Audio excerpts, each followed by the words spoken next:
Elizabeth felt a surge of fear as Dr. Hastings fixed his cold, gray eyes on her. The man's suspicious tone sent a chill down her spine, but she couldn't let him see how terrified she was. I did everything I could, She replied, struggling to keep her voice steady. but something happened. Something I can't explain. Dr. Hastings' eyes narrowed, but he remained silent, studying her. The tension in the room was palpable, and Elizabeth could feel her heart pounding in her chest. The cold air around her seemed to press in, suffocating, and she could almost hear the whispers of the walls. You're tired, Nurse Carter. Dr. Hastings finally said, his voice softer now, almost gentle. It's your first night on the job. The mind can play tricks when you're exhausted. Elizabeth wanted to argue, to tell him that what she saw wasn't a trick, but the words caught in her throat. She knew that pressing the issue could be dangerous. There was something about Dr. Hastings, something she couldn't quite put her finger on, that made her instinctively wary.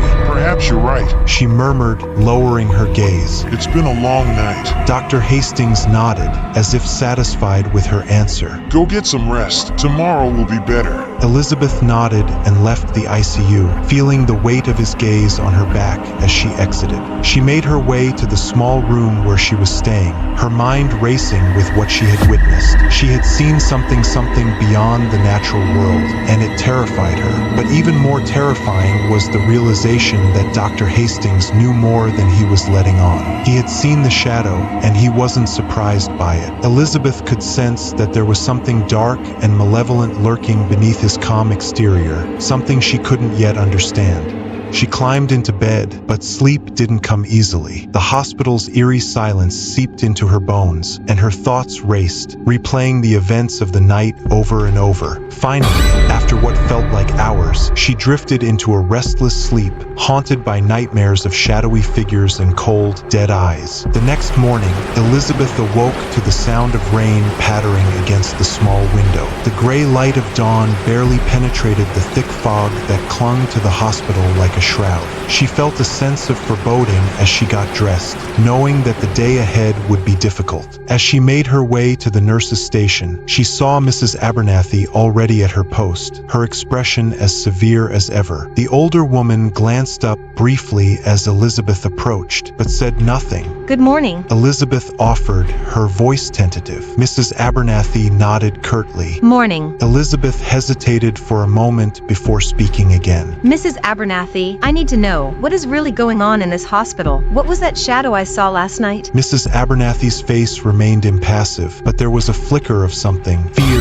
perhaps, in her eyes. You should focus on your duties, Nurse Carter. The less you know, the better. But I can't just ignore what I saw. Elizabeth insisted. I need to understand. Mrs. Abernathy's expression hardened. You don't understand what you're asking for, girl. This place, it's cursed. But you must do your job and let the doctors handle the rest. Elizabeth opened her mouth to protest, but Mrs. Abernathy's cold, stern gaze silenced her. She turned away, feeling a sense of hopelessness settle over her. It was clear that no one in this hospital was going to help her. As the day wore on, Elizabeth kept her head down, performing her duties without complaint. But her mind was elsewhere, piecing together what little she knew. The patients, the shadow, Dr. Hastings, there was a connection, she was sure of it. But what was it? That evening, as the fog thickened outside and the hospital descended into its usual oppressive silence, Elizabeth made a decision. She would find out the truth herself, even if it meant risking her life. Elizabeth waited until the night shift was in full swing, knowing that the hospital would be at its quietest. She slipped out of the nurse's station and made her way through the dimly lit corridors, her heart pounding with both fear and determination. She knew she needed to start with Dr. Hastings. There was something about him, his cold demeanor, his knowledge of the shadowy figure, that made her certain he was at the center of whatever was happening. Elizabeth found his office at the end of a long, narrow hallway. The door was ajar, and she could see the faint light of a desk lamp glowing inside. She hesitated for a moment, then took a deep breath and pushed the door open. The office was as cold and sterile as the rest of the hospital.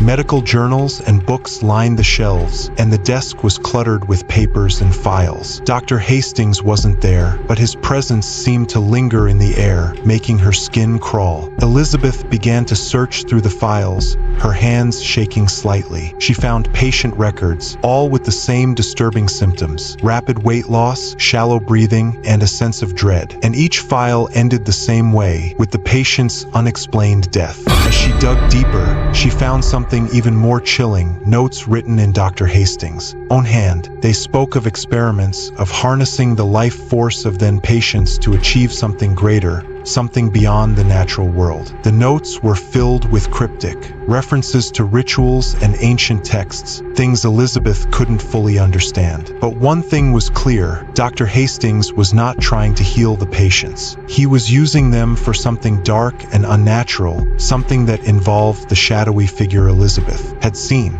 Her heart raced as she read the final note in the stack. It was a plan. Hastings intended to use the life force of the hospital's newest nurse, Elizabeth, to complete his work. A cold dread settled over her. She was in grave danger. She needed to leave, to escape the hospital before it was too late. Elizabeth turned to leave the office, but as she did, the door creaked open further, and she was met with the cold, gray eyes of Dr. Hastings. Dr. Hastings stood in the doorway, his expression unreadable. Nurse Carter, He said softly.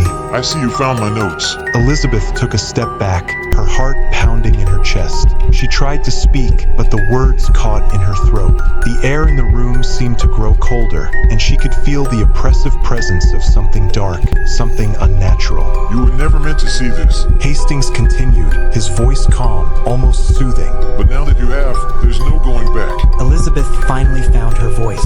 What are you doing? What are you planning? Dr. Hastings smiled, a cold, empty smile that didn't reach his eyes. I'm doing what must be done. The life force of these patients, it's a power that can be harnessed, controlled. With it, I can achieve things that others only dream of. Elizabeth shook her head, backing away slowly. You're killing people. You're using them, using me, for your experiments. Hastings took a step closer, his gaze never leaving hers. You don't understand, Nurse Carter. This is for the greater good. Sacrifices must be made to achieve true power. Elizabeth felt a surge of anger and fear. I won't let you do this. I'll stop you. Dr. Hastings' smile faded, and his expression hardened. I'm afraid you don't have a choice, my dear. You're already part of this. Before Elizabeth could react, the room seemed to grow darker, and she felt a cold hand close around her throat. She gasped, struggling to breathe as the shadowy figure she had seen before materialized behind her, its skeletal hand gripping her neck.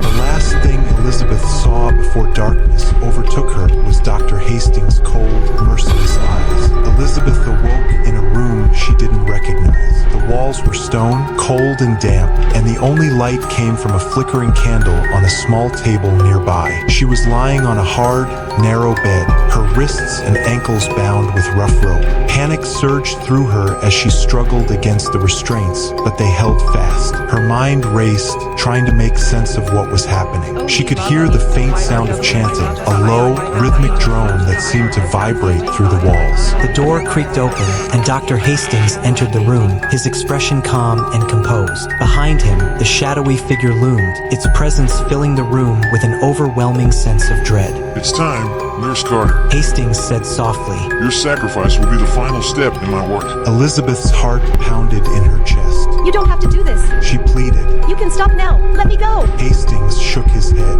It's too late for that. The ritual must be completed. He stepped closer, raising a syringe filled with the same thick, dark liquid that had killed Sarah. Elizabeth's eyes widened in terror as she struggled against the